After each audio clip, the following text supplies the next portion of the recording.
Hi guys, welcome to Ash & Co Workshops. This is our Rockin Robin kit. This is an instruction video of how to make it. So let's get stuck in and see what's in the box. I'm just going to open this up here. There we go. Now let's see what's inside. Awesome! So you've got your instructions in here and a link to our video and some great maker tips on the back, but hopefully you found that already. And then you've got a bag of components, a bag of accessories, some sandpaper, and of course the safety notice as well. Okay then, so let's open up our components and see what's inside. Doo-doo-doo. Doo-doo-doo. And the accessories, let's see what's in those. Oh, look at that, all sorts of really cool stuff. You can use all these accessories to make this character your very own.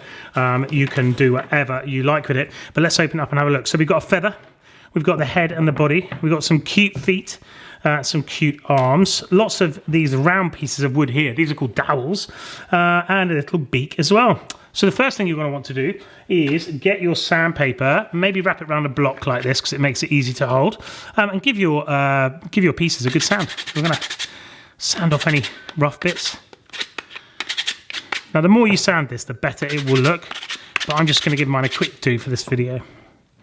Okay then, so how does your character go together? Well, the two holes that are together like this, they're for his feet, and this bit here is for his head to go on like that, and then his arms go in there. So the first step should be to get your dowels, and you see that you've got the really short ones, and then you've got the next ones up. So the really short ones, they're for his arms, okay? The next level up, they're for his legs, and then the tallest one, that's to put his head on, okay?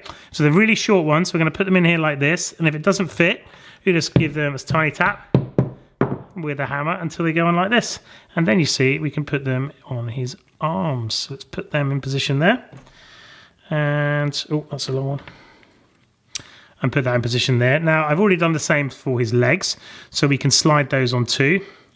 Now they will have to go facing that way, so his arms the wrong way around, silly Jonty. Okay, and the same for his feet here. We're just going to pop that on there. If you can't get it in, just give it a gentle tap.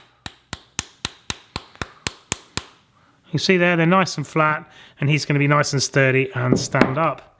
Okay, so that's that, and then we're going to pop one in for his head. Doo-doo-doo, doo-doo-doo. There we go. And then push and twist to get his head on. And you can see our little Robin is coming together nicely. So all that remains is for you to stick his beak on in the middle, add some eyes. You've got a little piece of red felt for his tummy, and you can cut that to the right shape as well. And then a nice feather you can put up behind him like this, eh? How good is he going to look? Now I'm going to show you one I made earlier. Look at my little dudes here. So this one I painted in with some acrylic paints, and I think he looks very, very cute, don't you? And then this one here, we've just done natural, and we've cut the felt on the front like this and given them some hair as well. But I think they both look super cool. So that covers how to use our kits, and with all the accessories you've got here, there's usually enough left, a little block or something. Maybe you could make another character with the accessories. Maybe a little friend with 2 arms and some hair or something like that. I will leave it up to you guys. But thanks for watching. Hope you have fun building our kits, and don't forget to send us a photo, will you? We love seeing the kits that you've made. And have a great Christmas. Thanks everyone. Bye.